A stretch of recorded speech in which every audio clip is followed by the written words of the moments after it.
Bem-vindos à aula 157 do nosso curso de filosofia.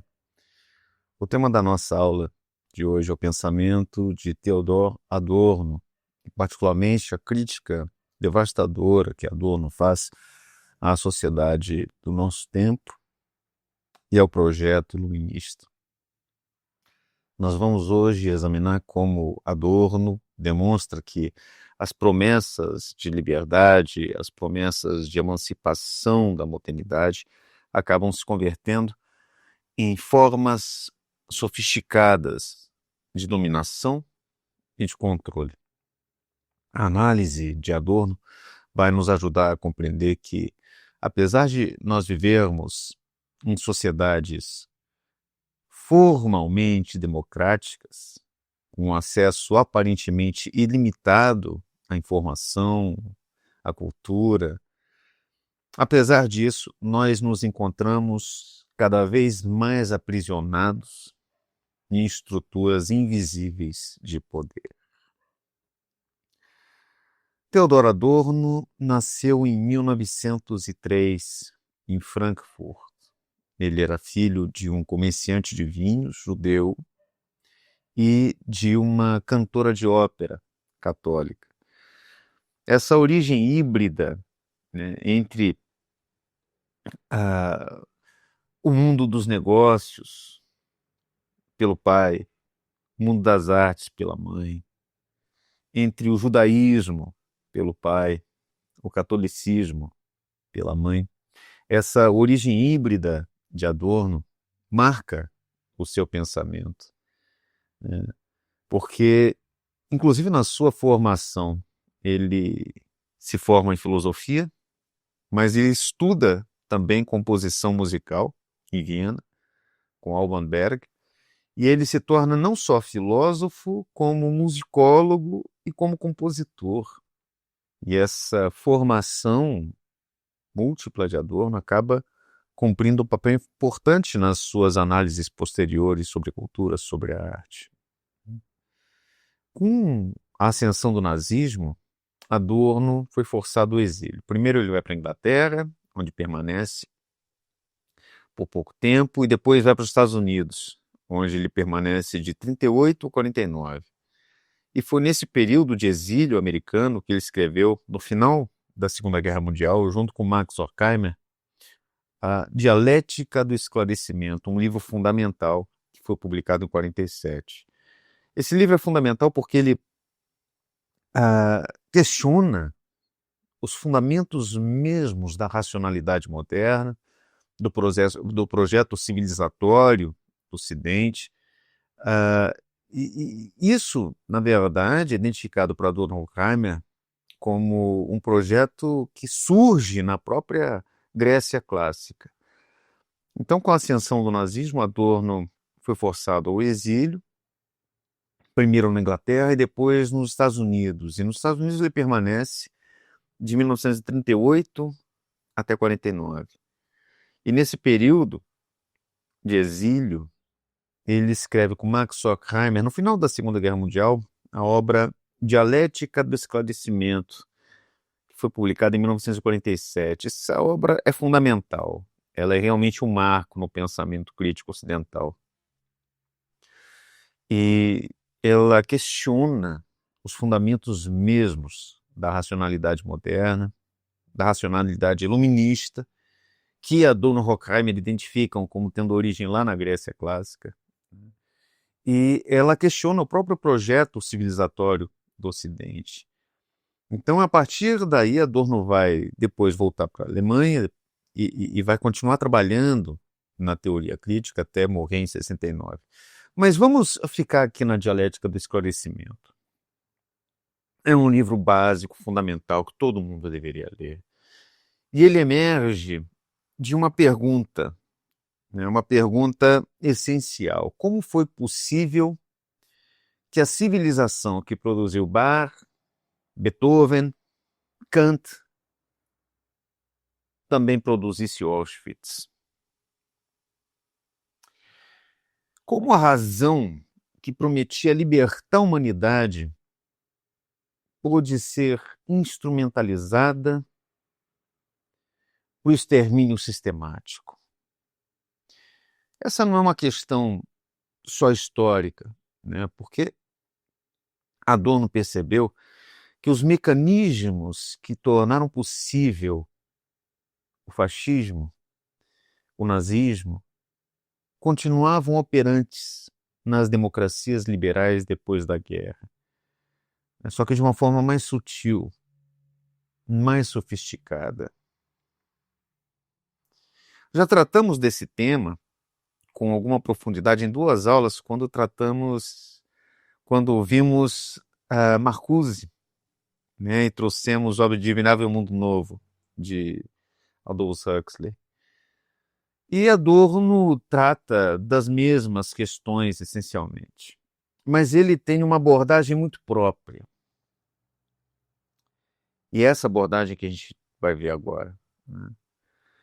Para Adorno, todo o projeto iluminista que surge não no século XVIII, surge na Grécia clássica, o projeto iluminista representa uma das maiores promessas de toda a história humana. Kant, no século XVIII, define o esclarecimento, o iluminismo, o clero, como a saída do homem da sua minoridade, da qual ele mesmo é culpada. Né? O iluminismo seria um momento que a humanidade ousaria pensar por si mesma, sem a tutela de nenhuma autoridade religiosa, de nenhuma autoridade política tradicional. E no iluminismo, a razão se torna um instrumento universal da emancipação, porque através da razão nós podemos compreender as leis da natureza, nós podemos organizar racionalmente a sociedade, podemos, enfim, alcançar a liberdade. Mas Adorno e Horkheimer identificam uma dialética perversa nesse processo do iluminismo. Porque a mesma razão que deveria libertar as pessoas se transforma num instrumento de dominação das pessoas. E como é que isso pode acontecer? Isso acontece através da redução da razão à sua dimensão puramente instrumental. A razão instrumental é aquela razão que se preocupa exclusivamente com a adequação de meios a fins, né? Ou seja, com a eficácia, com o cálculo, com o controle. A razão instrumental não questiona os fins em si mesmos, ela somente busca os meios mais eficientes para alcançar esses fins. Por exemplo, o Taylorismo, né? O desenvolvimento da administração científica do trabalho por Frederick Taylor no início do século XX. Vocês sabem essa história. Taylor aplicou métodos científicos, racionais, para aumentar a produtividade das fábricas. Ele cronometrava movimentos, ele eliminava os mínimos desperdícios de tempo, de recursos. Ele buscava calcular a forma mais eficiente em tempo, em recursos, em dinheiro, para realizar cada tarefa. Então, do ponto de vista da razão instrumental, o Taylorismo foi um sucesso extraordinário.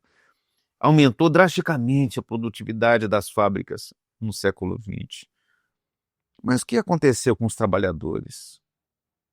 Foram reduzidos a engrenagens de uma máquina produtiva, os seus movimentos padronizados, a sua autonomia foi eliminada. Vocês lembram daquele famoso filme Tempos Modernos, do Chaplin, né? As cenas iniciais em que ele está apertando o parafuso e dá o sinal do horário do intervalo, ele continua apertando o parafuso. É isso que acontece, né? Chaplin, há 100 anos, já percebeu o absurdo da situação. Então, a razão que prometia libertar o homem do trabalho penoso acabou tornando o trabalho ainda mais penoso, ainda mais desumanizante. E aí vem a figura de Odisseu. E a figura de Odisseu, na interpretação de Adorno, é emblemática, né? Vocês lembram que na Odisseia, Odisseu manda que os seus marinheiros o amarrem no mastro do barco e não podem soltá-lo de modo algum, e eles têm que ficar com cera no ouvido, né? O Odisseu entrega cera no ouvido para os marinheiros para eles não ouvirem o canto das sereias. Então, ele quer ouvir o canto das sereias, os marinheiros não podem, os subalternos não podem, ele quer ter a fruição estética, mas sem correr riscos.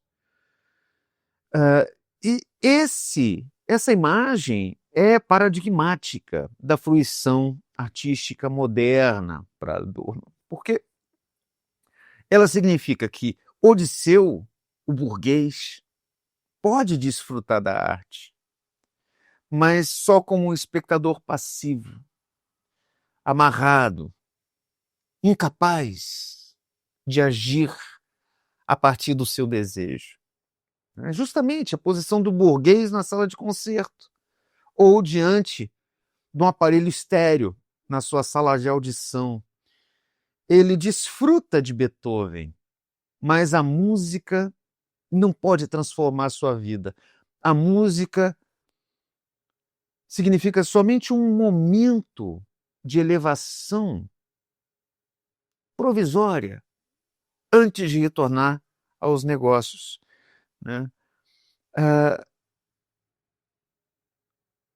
Esse Odisseu burguês quer fruir da arte, mas essa fruição é uma fruição impotente. Essa arte não tem o poder de transformar completamente a sua existência. E os remadores, os trabalhadores, por sua vez, são completamente excluídos da experiência estética, da alta experiência estética. Eles devem remar, ou seja, devem trabalhar, sem sequer saber o que eles estão perdendo. E essa é a divisão de classes transposta para o campo da cultura. Uns poucos desfrutam passivamente da alta cultura e a maioria é excluída. A maioria não tem nem acesso à alta cultura.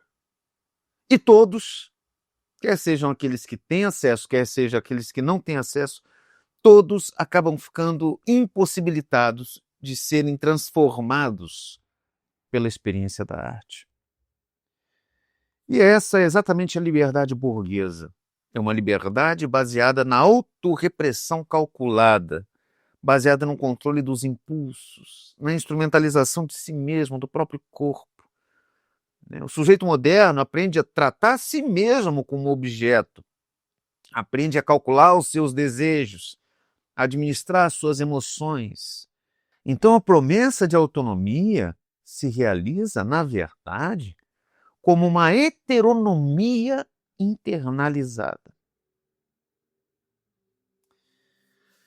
E aqui nós temos o conceito desenvolvido por Adorno de indústria cultural. E esse conceito é uma das mais importantes contribuições de Adorno para que nós possamos compreender a sociedade contemporânea. E aqui é importante entender que indústria cultural de massas, não significa a mesma coisa que cultura popular ou que cultura de massa, porque cultura popular, cultura de massa é cultura própria do povo, que não necessariamente passa pela indústria cultural, né? A indústria cultural é outra coisa. A indústria cultural é um sistema de produção que transforma a cultura em mercadoria padronizada.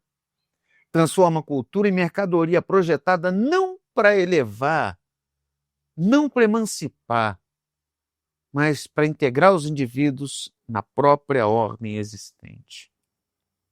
A padronização, então, é o primeiro mecanismo fundamental da indústria cultural.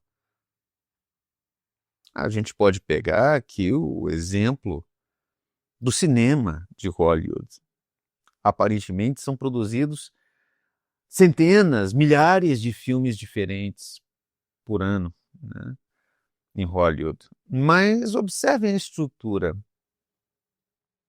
O herói sempre enfrenta um desafio, passa por provações, quase cai, mas acaba superando os obstáculos através de um esforço individual ou do seu pequeno grupo, e no final é recompensado.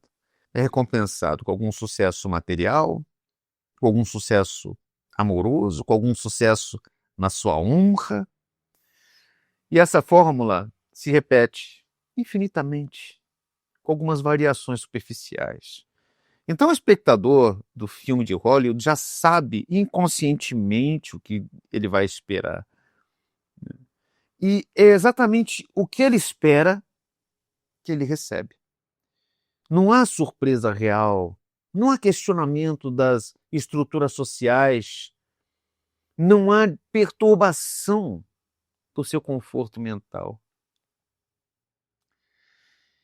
E a pseudo-individualização complementa essa padronização.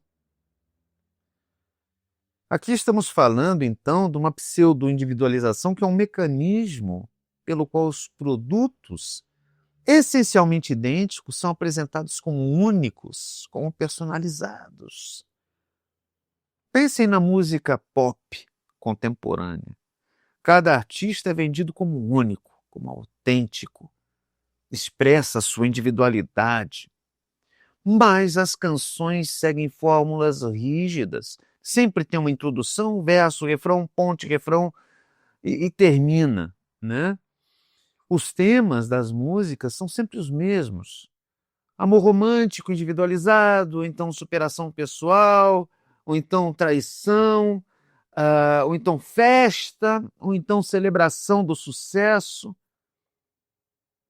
A rebeldia, quando existe, é cuidadosamente calibrada para ser vendável, para ser aceitável. Por exemplo, o punk. Na minha época, que eu era criança, tinha o punk, anos 80, anos 70, 80. O punk gritava contra o sistema, mas ele era distribuído pelas mesmas gravadoras, vendido nas mesmas lojas, consumido com mais um estilo, inclusive de roupas, inclusive de atitude. Enfim, o rock é assim. Algumas bandas, como Rage Against the Machine, que gritam contra o sistema, participam desse sistema. A pessoa provavelmente sai do show do Rage Against the Machine achando que ela é revolucionária, pronta para continuar servindo ao sistema, mas com o coração aquecido pelas ideias de estar indo contra o próprio sistema.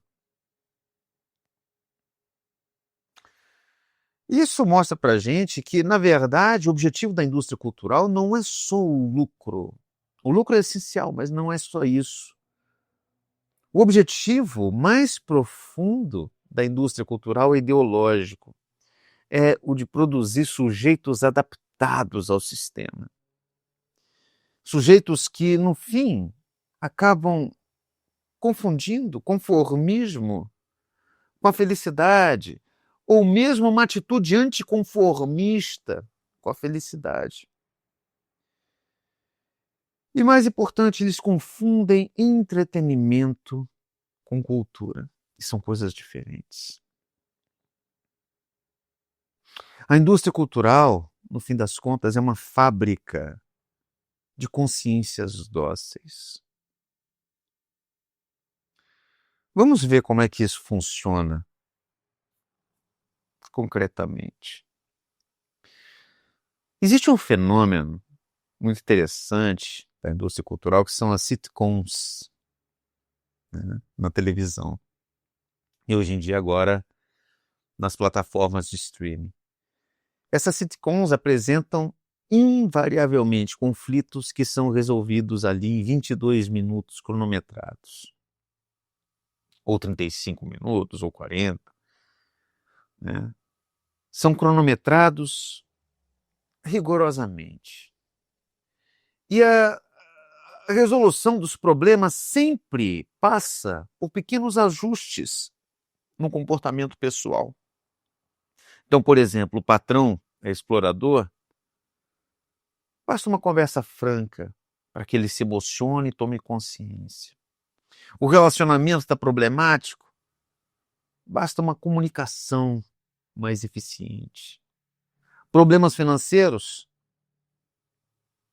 Basta trabalhar mais duro. Nunca se questiona por que o patrão pode explorar, né? Por que que os relacionamentos são mercantilizados?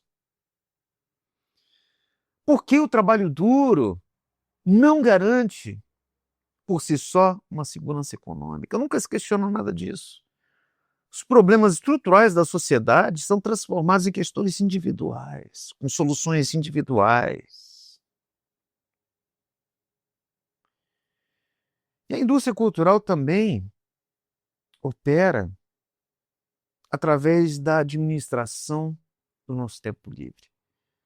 Porque depois de 8, 9, 10 horas de trabalho alienado da pessoa, em que ela produz ou vende algo que nunca lhe pertenceu,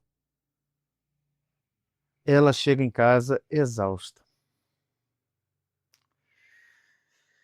E aí a televisão, o streaming, os seriados de Netflix, né, as redes sociais, tudo isso oferece um relaxamento, um prazer sem esforço. Acontece que esse relaxamento, esse prazer é falso. Só é a reposição de energia necessária para o próximo dia de trabalho. Porque o tempo livre aqui não é usado para o desenvolvimento pessoal, não é usado para reflexão, para uma organização coletiva. Não, é usado para o consumo passivo, individual, de mais produtos da indústria cultural. Então, até quando o sujeito está descansando, ele está consumindo, ele está movimentando essa indústria. E a produção da falsa consciência pela indústria cultural atinge o seu ápice na confusão sistemática e deliberadamente produzida entre a liberdade e a servidão. Porque os cidadãos, nas democracias liberais, quase sempre acreditam sinceramente que são livres. Porque, afinal, eles podem escolher entre dezenas de canais de televisão. No streaming você pode escolher entre milhares de filmes. Eles podem escolher entre milhares de produtos no mercado. Eles podem escolher entre incontáveis opções de entretenimento. Eles podem votar em vários candidatos diferentes, podem expressar várias opiniões diferentes, podem mudar de emprego, podem escolher uma carreira. E como é que isso pode ser uma servidão? Preste atenção, porque esse é o ponto central. Adorno nos mostra que essa liberdade nas democracias liberais é ilusória. Porque as escolhas oferecidas são variações superficiais dentro de um espectro que é limitado pela própria indústria, pela própria elite política, pela própria indústria cultural. Então você pode escolher, por exemplo, entre assistir a um filme de ação ou a um filme de comédia romântica. Mas os filmes de arte não estão disponíveis, quase nunca, ou quase nenhum, nas plataformas. Os filmes iranianos, os filmes franceses, né, os filmes suecos, os filmes argentinos, brasileiros, chilenos, japoneses, não estão disponíveis nas plataformas. Você pode escolher, por exemplo, entre no mercado comprar uma Coca-Cola, comprar uma Pepsi-Cola, uma Fanta. Mas você não pode ter acesso a água potável de qualidade que não seja mercantilizada. Você pode votar no partido A, no partido B, no partido C, posse da situação, da oposição, mas todos esses partidos, todas essas posições só são legitimadas se aceitam as premissas fundamentais do sistema capitalista. E o que é o capitalismo? É o capital no poder. O capitalismo é uma forma de plutocracia. É o Estado ordenado para favorecer o capital, né? Para favorecer quem tem o capital. Enfim, você pode, no fim das contas, professar qualquer opinião, desde que essa opinião não ameace realmente as estruturas do poder. Desde que a sua opinião não ameace o sistema. E é nesse sentido que o consumo é apresentado com uma mais ampla, mais profunda, a máxima realização da liberdade individual. Porque você é o que você compra. A sua identidade é construída através das mercadorias que você consome. Então, a pessoa, por exemplo, consome iPhone, Macintosh, porque isso dá a ela uma dignidade diferente. A pessoa rebelde, jovem, compra roupas já pré-rasgadas, cuidadosamente rasgadas, produzidas em massa, porque assim ele se sente diferente. O fitness influencer compra suplementos, compra equipamentos,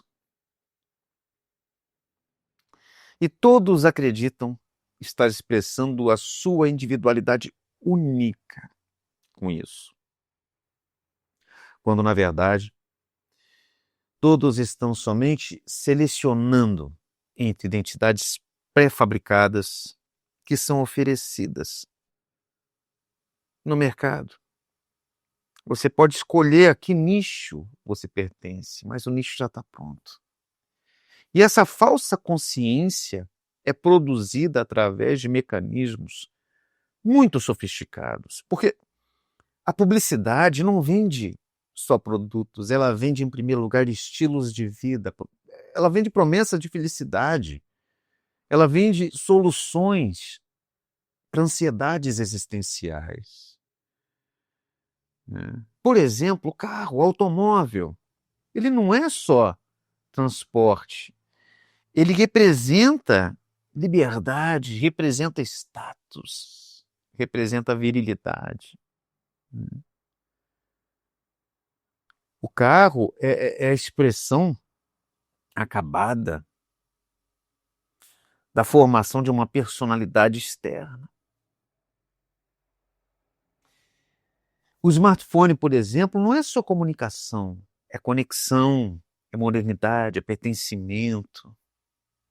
E as mercadorias, então, são revestidas de qualidades mágicas que prometem preencher o vazio existencial de vidas que estão esvaziadas de sentido real. E é assim que as democracias liberais realizam uma das formas mais eficazes de totalitarismo, muito mais do que qualquer ditadura explícita, porque as ditaduras clássicas precisam usar força e repressão, e assim elas geram resistência.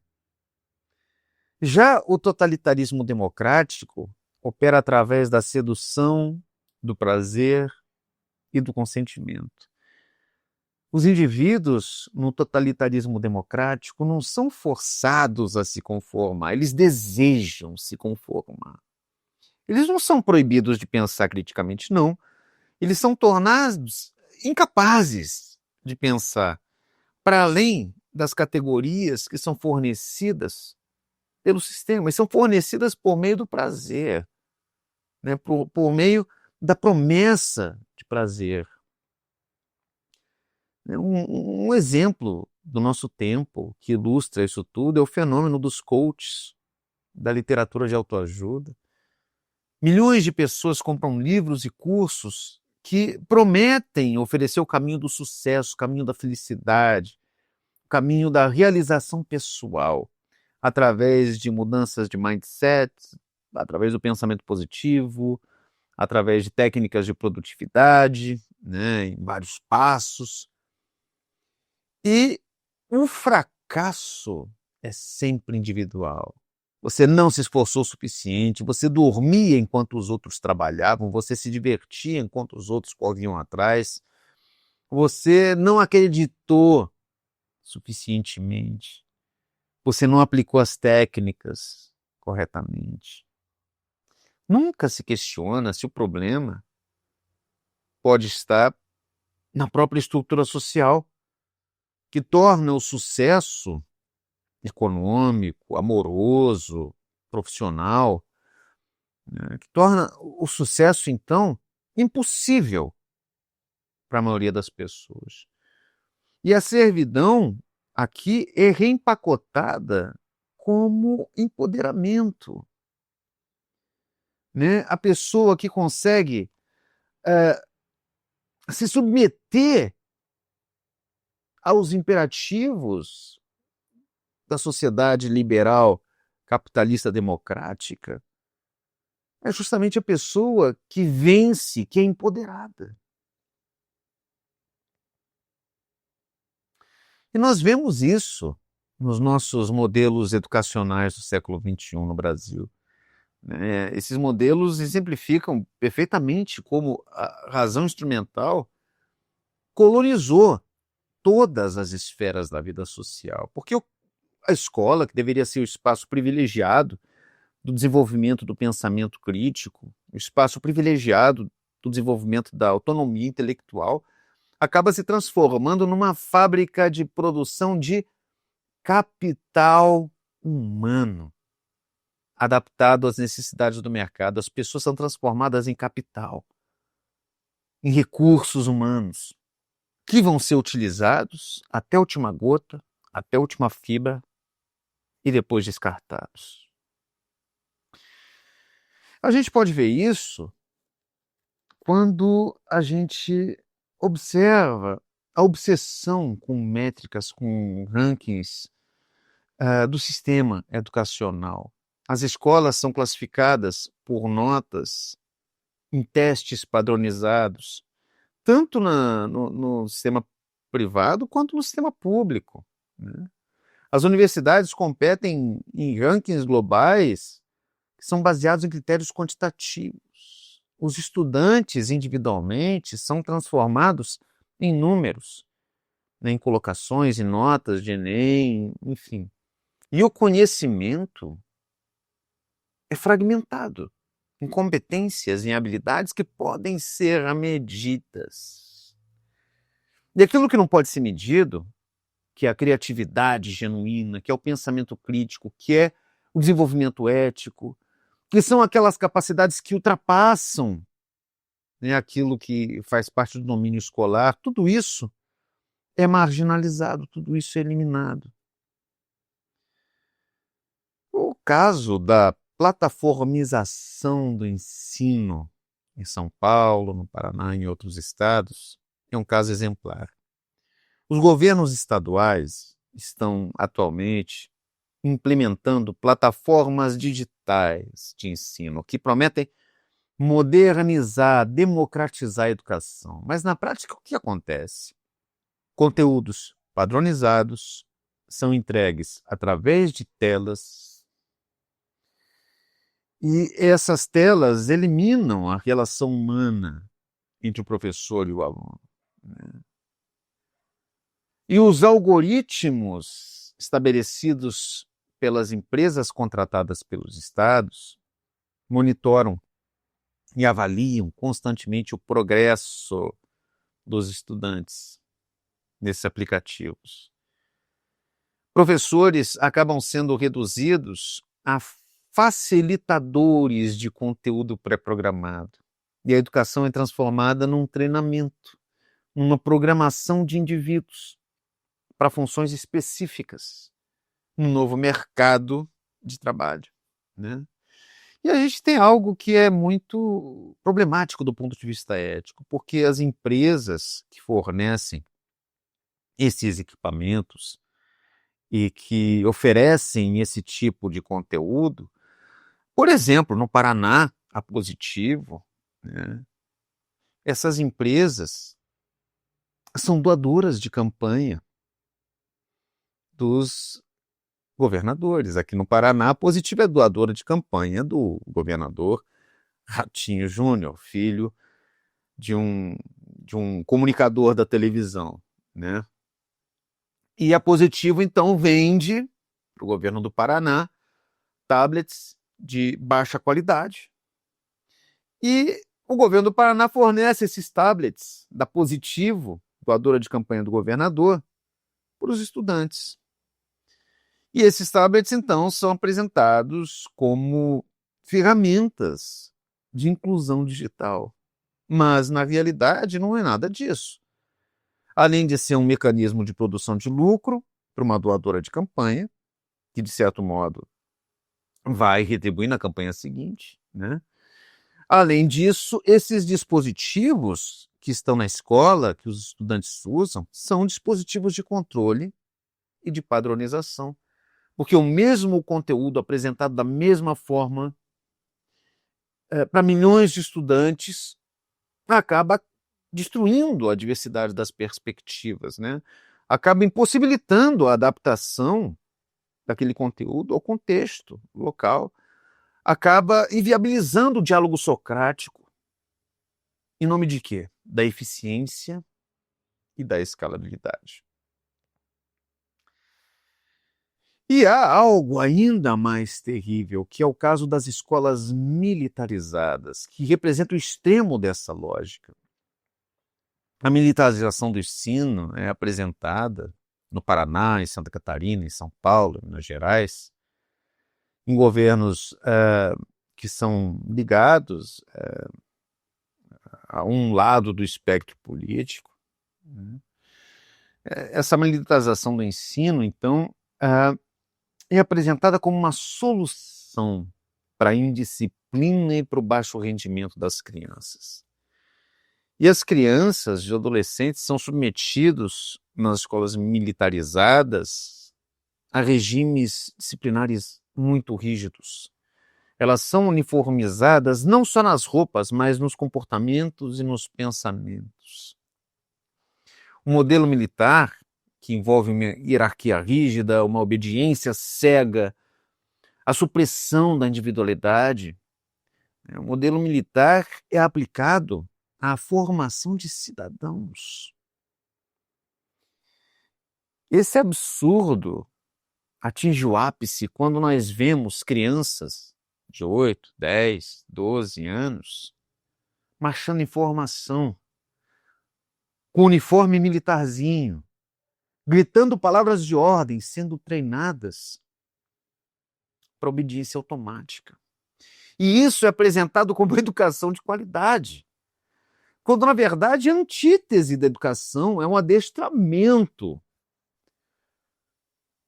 Porque toda a possibilidade de uma preparação para o pensamento crítico é substituído por uma preparação para a memorização de ordens. A criatividade é substituída pela repetição de movimentos, de atitudes padronizados. E a autonomia é substituída pela subordinação hierárquica. E o paradoxo aqui é evidente, porque indivíduos submetidos a esse tipo de educação, de adestramento, na verdade, acreditam estar preparados para a vida numa sociedade democrática. Eles foram treinados para obedecer, para não questionar as autoridades, para sempre seguir protocolos. E eles acreditam que isso os torna cidadãos livres. E aqui nós estamos diante do fato de que a servidão foi tão profundamente internalizada que passa a ser vivida como se fosse a própria liberdade. E na própria universidade há essa lógica, né? Porque os cursos das universidades, inclusive públicas, estão sendo reformulados para atender a demandas do mercado. E as disciplinas de humanidades estão sendo cortadas, né? Porque elas não são práticas.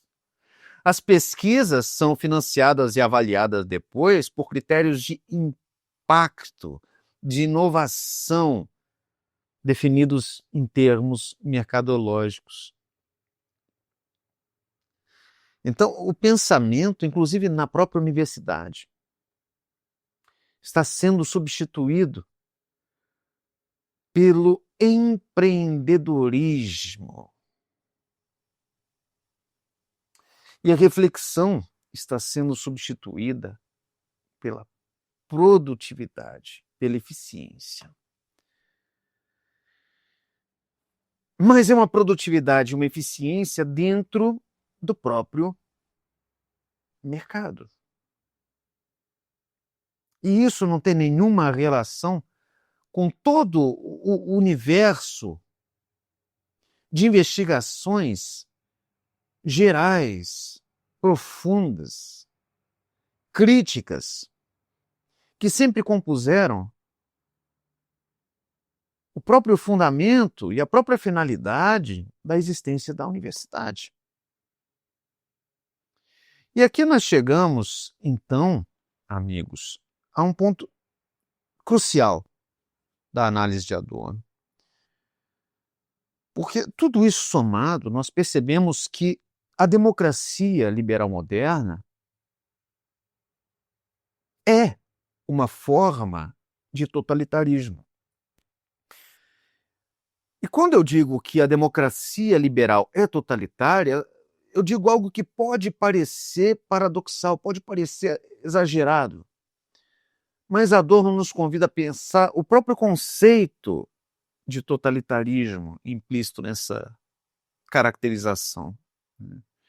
Para Adorno, o totalitarismo não se define só pela presença de um partido único, pela presença de campos de concentração, pela presença de uma polícia secreta, não.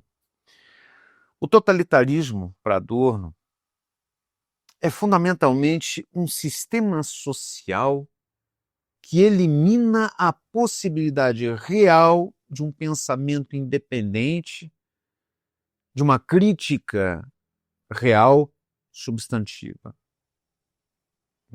O totalitarismo é um sistema que coloniza não só o comportamento externo da pessoa, mas a própria estrutura psíquica da pessoa.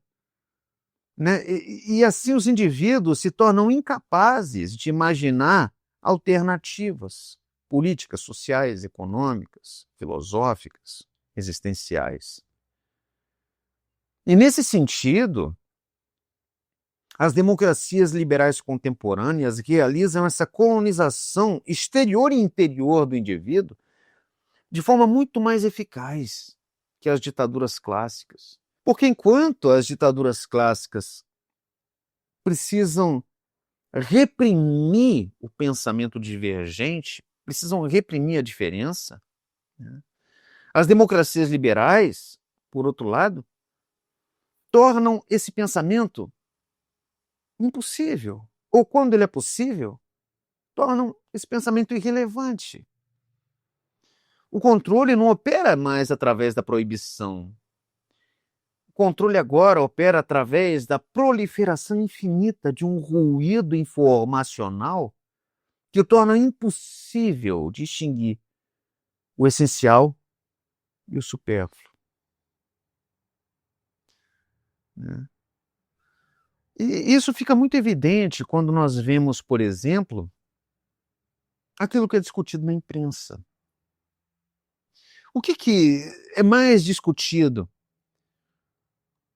São as notícias esportivas, as notícias das celebridades, o que o Neymar fez, o que não fez, o que aquela influencer falou, não falou. E as pessoas querem saber.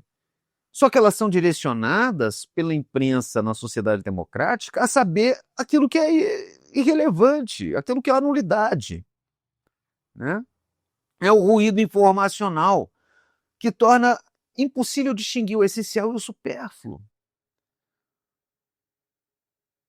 Quando as informações importantes estão misturadas num mar de irrelevância, elas desaparecem. Não porque há um esforço deliberado de repressão, não porque há uma polícia secreta vigiando todo mundo, mas simplesmente porque o peso da nulidade é excessivo. Algo dessa natureza acontece, por exemplo, nas eleições democráticas, né? Porque formalmente nós somos livres para escolher os nossos representantes com toda a liberdade. Mas na prática, as opções aceitas, legítimas, já foram pré-estabelecidas pelas estruturas de poder econômico e político. Campanhas milionárias garantem que só candidatos aceitáveis para o sistema, aceitáveis para o capital, tenham uma real visibilidade e, portanto, uma real viabilidade. E a mídia corporativa, as empresas de televisão, né, as administradoras das redes sociais,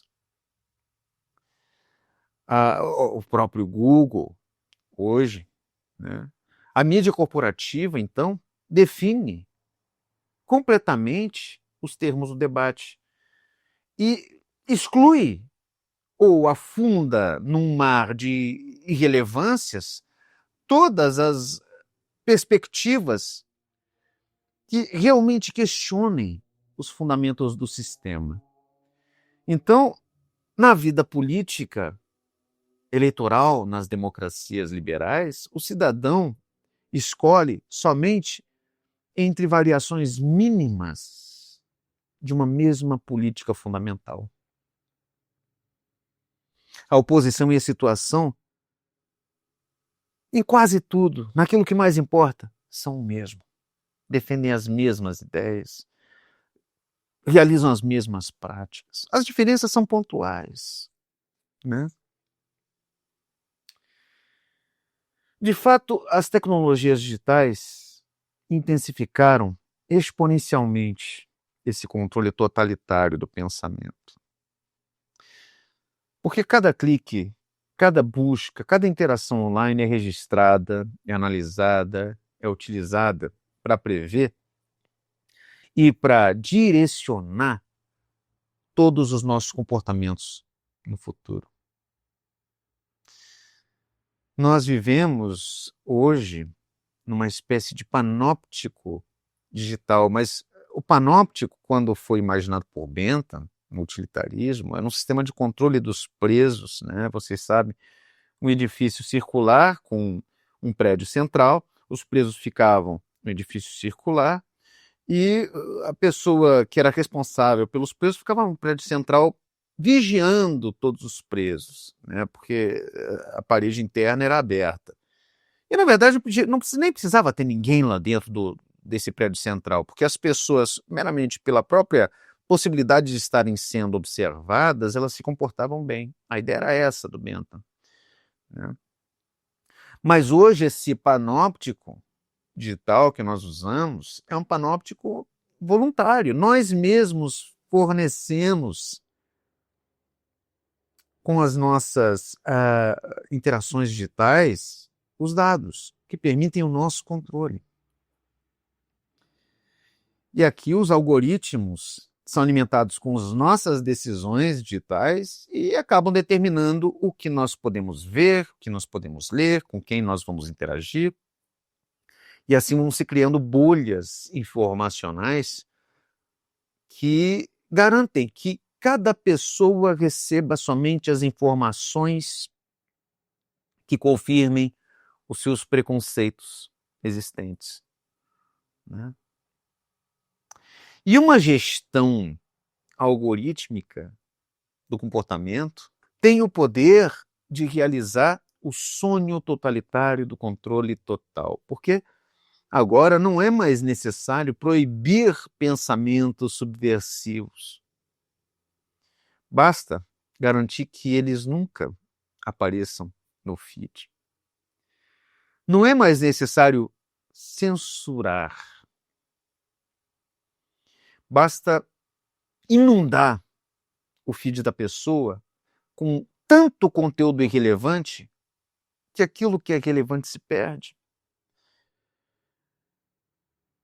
Não é mais necessário, então, doutrinar. Basta criar sistemas de recompensa que incentivem a autodoutrinação. E as pessoas, então, vão buscar informações que as doutrinem voluntariamente. E as análises de Adorno sobre a indústria cultural foram feitas nos anos 40, 50, né, quando a grande indústria cultural era realizada no rádio, no cinema e começando ali a televisão. Mas as análises dele se aplicam quase que profeticamente à indústria cultural do nosso tempo, porque no nosso tempo a concentração midiática realmente atingiu níveis sem precedentes. Poucas corporações controlam efetivamente a maior parte do fluxo de informações, né, de indústria cultural no mundo todo. Google e Facebook determinam o que bilhões de pessoas leem a cada momento no mundo. Netflix, Amazon Prime definem padrões narrativos consumidos globalmente. Spotify, Apple Music, YouTube Music definem o que as pessoas vão ouvir no mundo todo. Então, os algoritmos representam a razão instrumental na sua forma mais pura, mais perigosa. Porque os algoritmos não têm outro objetivo além do de maximizar engajamento, né? Isso significa tempo de tela, cliques, interações. E o conteúdo que gera mais engajamento é promovido, independentemente do seu valor de verdade, do seu impacto social. E é nesse sentido que as bolhas ideológicas criadas pelos algoritmos realizam perfeitamente a função ideológica que o Adorno atribuía à indústria cultural. Porque cada grupo vive na sua própria realidade informacional, com seus próprios fatos, com as suas próprias narrativas, seus próprios heróis, seus próprios vilões. E o diálogo entre os grupos se torna impossível quando não há mais base comum, né? Quando não há mais uma base, uma realidade que todos compartilham. E, nesse sentido, a fragmentação desses grupos serve ao poder, serve à economia. Porque uma população dividida em tribos que se odeiam mutuamente não pode organizar uma resistência, não pode enfrentar o sistema de forma efetiva. Enfim, a vigilância crítica contínua sobre a instrumentalização da razão não é uma paranoia intelectual, não. É uma necessidade vital. E em cada decisão pessoal, em cada decisão política, em cada decisão profissional, nós precisamos nos perguntar: será que eu estou agindo segundo uma racionalidade ética, emancipatória? Ou será que eu estou simplesmente reproduzindo a lógica instrumental do sistema? Será que eu estou pensando criticamente? Ou será que eu estou só repetindo ideologias naturalizadas, inclusive sob o nome da própria crítica? Porque a verdadeira liberdade, se ela ainda for possível, não vai vir de mais tecnologia, de mais eficiência, de mais crescimento econômico, não. Ela vai vir da recusa radical da lógica que transforma tudo e todos em instrumentos. Ela vai vir da insistência na dignidade daquilo que não serve para nada, né? Ela vai vir da preservação de espaços de gratuidade num mundo em que tudo tem um preço. Ela vai vir da preservação do silêncio reflexivo, quando o que impera é o barulho que impede o pensamento. A verdadeira liberdade vai vir da manutenção da capacidade de dizer não num mundo que sempre exige um sim. Adorno nos ensina que, em tempos sombrios, manter acesa a chama do pensamento crítico não é só um exercício acadêmico, é um ato de resistência necessária.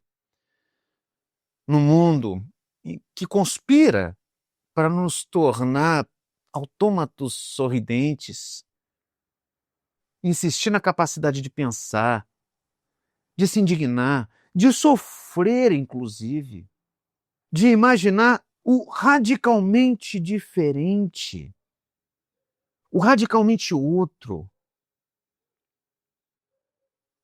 Isso já é uma forma de sabotagem contra um sistema totalitário.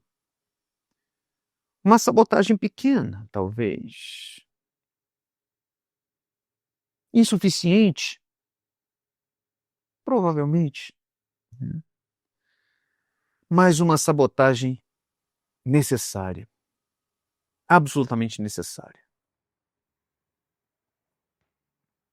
E a lição final desta nossa aula 157 do curso de filosofia é de que nós não podemos nos reconciliar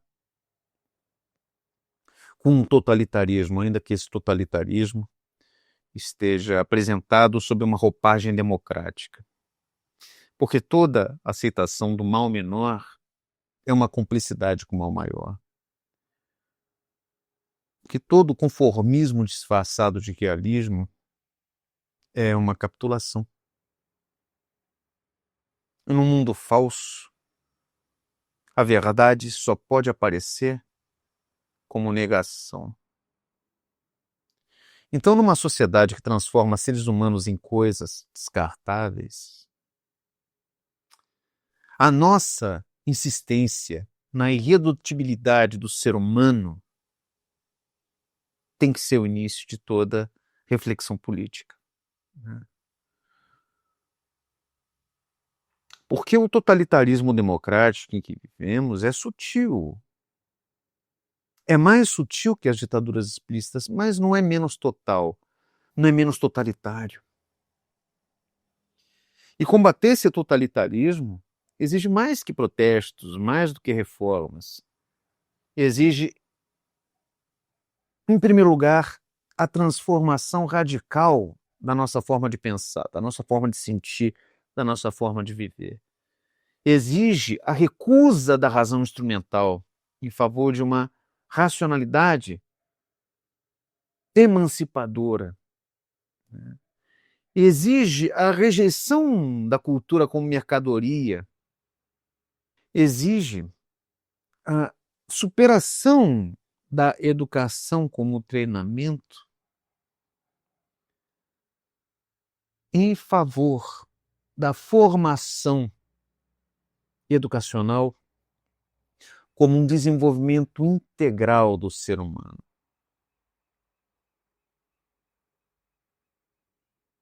E é isso que nós estamos fazendo aqui. Né?